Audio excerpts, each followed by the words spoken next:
ನೋಡಿ, ಹೀಗೆ ಮುಂದೆ ಹೋದ ಹಾಗೆ ನದಿಯ ಒಂದು ವಿಸ್ತರಣೆಯ ಬಗ್ಗೆ ಅತ್ಯುತ್ತಮವಾದ ನಮಗೆ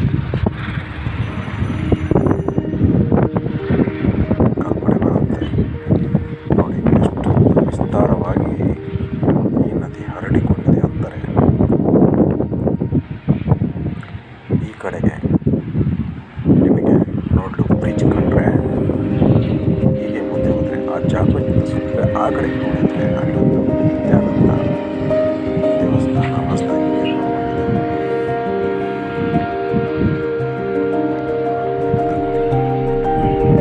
ಬ್ರಿಡ್ಜ್ಗೆ ಸುಮಾರು ದಿನಗಳ ಹಿಂದೆ ನಿರ್ಮಾಣವಾದ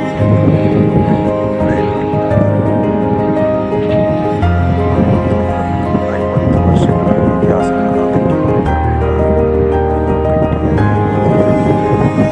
ಆಧಾರವಾಗಿ ನಿರ್ಮಿಸಲ್ಪಟ್ಟಿರುವ ಆ ಕಡೆಗೆ ಆಕಾರ ವಿಕಾರವಾಗಿದೆ. ಇದರಿಂದ ರೋಡ್ ಸ್ವಲ್ಪ ಅವಾಗವಾಗ ಅಸ್ತವ್ಯಸ್ತ ಆಗುವುದು.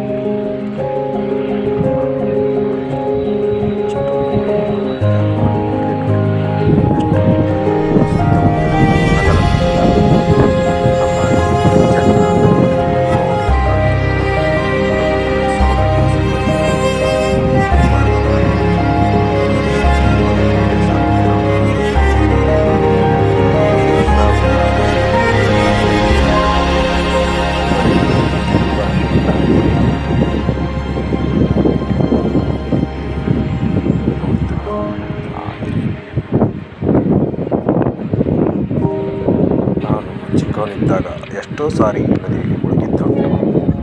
ಆವಾಗ ನನ್ನ ಸ್ನೇಹಿತರು ನನ್ನನ್ನು ರಕ್ಷಿಸಿದ್ದುಂಟು. ಬಾಳೆಯ ಬಡ್ಡಿಯಿಂದ ಈಜಲು ಕಲಿತಿದ್ದುಂಟು. ಸವಿ ನೆನಪು, ಸಾವಿರ ನೆನಪು, ಸಾವಿರ ಕಾಲಕ್ಕೂ ಮರೆಯದ ನೆನಪುಗಳನ್ನು ಈ ನದಿಯಲ್ಲಿ ನಾನು ಕಂಡಿದ್ದೇನೆ. ಹೋದ ದಿನಗಳು, ಹೋದ ಸಮಯ ಮರಳುವುದಿಲ್ಲ ಅನ್ನೋದನ್ನು ಕೇಳಿದ್ದುಂಟು, ಅನುಭವಿಸಿದ್ದುಂಟು. ಇದು ಎಲ್ಲರಿಗೂ ಒಂದು ಅಚ್ಚಳಿಯದ ಒಂದು ಅನುಭವವನ್ನು ಸಮಯ ಅನ್ನೋದು, ಕಾಲ ಅನ್ನೋದು ಒದಗಿಸಿಕೊಡ್ತದೆ. ನೋಡಿ, ಮುದ್ದಾದ ಸೊಗಸಾದ ಒಂದು ವಾತಾವರಣವನ್ನು ಸವಿಯಲಿಕ್ಕೆ ಅದರದೇ ಆದ ಒಂದು ವೇಳೆ ಅನ್ನೋದಿರುತ್ತೆ. ಅದು ಸಾಯಂಕಾಲದ ಈ ಶುಭ ಸಂದರ್ಭ ಅನ್ನೋದು. ಅಲ್ಲಿ ಬರುತ್ತಿರುವ ತೆರೆಗಳ ಅಬ್ಬರ ನೋಡಿ, ಒಂದು ಅತ್ಯುತ್ತಮವಾದ ವಾತಾವರಣವನ್ನು ನಾವು ಒಂದು ನಿರ್ದಿಷ್ಟ ಸಮಯದಲ್ಲಿ ಮಾತ್ರ ಸವಿಯಲಿಕ್ಕೆ ಸಾಧ್ಯ. ಇದು ಚಿಕ್ಕವರಿದ್ದಾಗ ನಾವು ಸಮುದ್ರ ನೋಡಿದ್ದೇ ಗೊತ್ತಿಲ್ಲ. ನಾವು ಎಲ್ಲಿಯವರೆಗೂ ನಾವು ಸಮುದ್ರವನ್ನು ನೋಡಿರಲಿಲ್ಲವೋ ಅಲ್ಲಿಯವರೆಗೂ ಈ ನದಿಯನ್ನೇ ನಾವು ಸಮುದ್ರ ಅಂದ್ಕೊಂಡಿದ್ದೆವು. ಯಾವಾಗ ನಮ್ಮ 5ನೆಯ ತರಗತಿಯಲ್ಲಿ ಒಂದು ಪ್ರವಾಸಿ ಸ್ಥಾನಗಳ ಒಂದು ವೀಕ್ಷಣೆಗೆ ಹೋದಾಗ ನಮಗೆ ಸಮುದ್ರಗಳ ಬಗ್ಗೆ ಅರಿವಾಗಿತ್ತು. ಗೋಕರ್ಣ, ಮುರುಡೇಶ್ವರ, ಉಡುಪಿ, ಹೊರನಾಡು ಅವುಗಳ ದರ್ಶನವಾದಾಗ ನಮಗೆ ಸಮುದ್ರದ ಕಲ್ಪನೆ ಮತ್ತು ನೈಜ ವಾತಾವರಣವನ್ನು ನೋಡಿ ನಮ್ಮ ನದಿಯು ಅವುಗಳ ಮುಂದೆ ಭಾಳ ಚಿಕ್ಕದ್ದು ಅನ್ನೋ ಕಲ್ಪನೆ ನಮಗೆ ಮೂಡಿತ್ತು.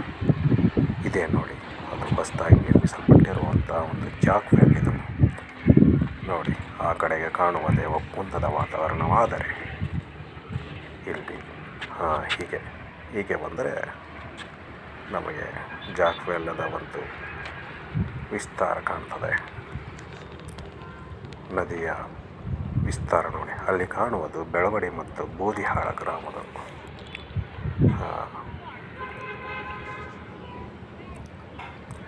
ಇದು ಒಕ್ಕುಂದ ಗ್ರಾಮ.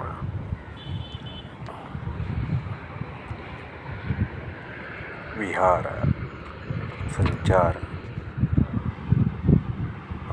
ಹೀಗೆ ಅಲ್ಲಿ ಕಾಣುವುದು ನಿತ್ಯಾನಂದ ಮಠ. ಆ ಕಡೆ ಕಾಣುವುದು ನಿತ್ಯಾನಂದ ಮಠ, ಆ ಕಡೆ ಕಾಣುವುದು ಇಲ್ಲಿ ನೋಡಿ. ಹೀಗೆ ಬಂದರೆ ಮತ್ತೆ ಅದೇ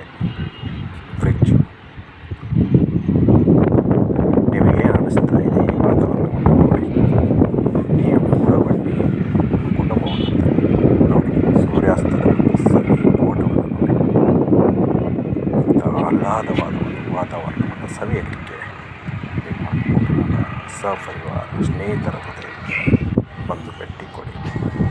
ನಾನು ನಿಮ್ಮವ ಗಣಪತಿ ಸೂರ್ಯವಂಶಿ. ಮತ್ತೆ ಮುಂದಿನ